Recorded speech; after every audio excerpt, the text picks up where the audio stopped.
రాజేందర్ రెడ్డి గారిని ఆహ్వానించడానికి అదే విధంగా మరి ఈ విషయంలో కూడా వాస్తవాలు ప్రజలకు చెప్పడానికే నేను ప్రత్యేకంగా ఈ ప్రెస్ కాన్ఫరెన్స్ నిర్వహిస్తాను. జరిగింది ఏంది మీకు లాస్ట్ టైం కూడా చెప్పాను, మళ్ళొక్కసారి చరివిత చరణం అయినప్పటికీ కొద్దిగా మీకు బోర్ కొట్టినప్పటికీ దయచేసి సావధానంగా వినాలని రిక్వెస్ట్. హైదరాబాద్లో ఇండియాలో ఈ car racing motor sports racing అనేది రావాలని ఈ క్రీడగా బహుళ ప్రాచుర్యం పొందిన ఈ మోటార్ స్పోర్ట్ రేసింగ్ ఏదైతే ఉందో ఇక్కడికి తేవాలని చాలా ప్రయత్నాలు గతంలో కూడా జరిగినాయి.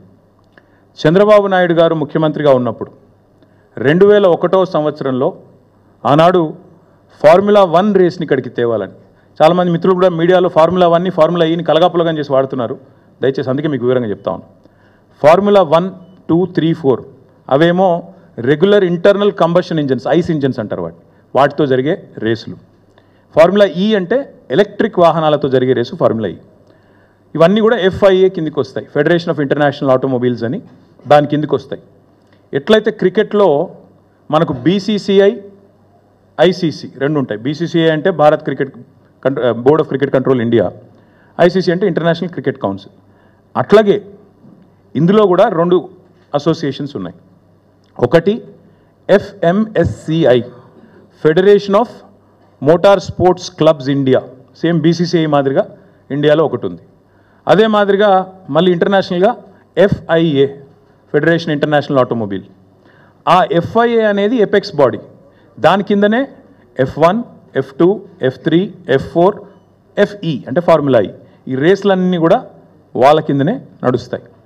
ఎప్పుడైతే చంద్రబాబు నాయుడు గారు 2001, 2, 3 ఆ ప్రాంతంలో ఈ బర్నీ ఎకెల్స్టోన్ అని ఆయన ఫార్ములా 1 యొక్క CEO ఆయనని కలిసి మీరు హైదరాబాద్కి రండి, మీరు ఇక్కడ రేస్ పెట్టడానికి కావాల్సిన ఏర్పాట్లు నేను చేస్తాను ప్రభుత్వ పరంగా అని ప్రయత్నం ప్రారంభించారు. కానీ దురదృష్టం ఆ ప్రయత్నం ఫలవంతం కాలేదు, ఫర్ వాట్ ఎవర్ రీజన్. అప్పటికి చంద్రబాబు నాయుడు గారు 2004లో ఓడిపోయారు, అది కూడా ఒక కారణం కావచ్చు. కానీ చంద్రబాబు నాయుడు గారు ఓడిపోక ముందే ఆయన ప్రభుత్వంలో ఉండంగానే ఇవాళ గోపన్పల్లి, మనకిప్పుడు ఫైనాన్షియల్ డిస్ట్రిక్ట్ పక్కనే ఉన్న ప్రాంతం గోపన్పల్లి, అక్కడ 580 ఎకరాల భూసేకరణకు నోటీసులు కూడా ఆనాడు ప్రభుత్వం ఇవ్వడం జరిగింది రెవెన్యూ డిపార్ట్మెంట్ ద్వారా. దేనికి? ఒక formula 1 race track, permanent track ఇండియాలో బిల్డ్ చేయాలి, దానికి హైదరాబాదే కేంద్రం కావాలి అనే కోరికతో ఆనాడు చంద్రబాబు నాయుడు గారి ప్రభుత్వం ఒక బలమైన ప్రయత్నం చేసింది. దురదృష్టం వారి ప్రభుత్వం పోయింది. ఆ తర్వాత వచ్చిన కాంగ్రెస్ ప్రభుత్వం వాళ్ళు దాన్ని పట్టించుకోలేదు. అట్లే ఆ రైతులు కూడా ఎవరైతే ఆ గోపన్పల్లిలో భూసేకరణ నోటీసులు రిసీవ్ చేసుకున్న వాళ్ళు ఉన్నారో వారు అప్పటి నుంచి ఇప్పటివరకు న్యాయ పోరాటం చేస్తూనే ఉన్నారు. ఆ రైతుల్లో ఒక ఆయన రేవంత్ రెడ్డి కూడా ఉన్నాడు. ఈరోజు ముఖ్యమంత్రిగా ఉన్న రేవంత్ రెడ్డికి కూడా అక్కడ 15 ఎకరాల భూమి ఉంది. సో ఇప్పుడు నేను చెప్పే స్టోరీ అంతా రేవంత్ రెడ్డికి కూడా ఎరికే.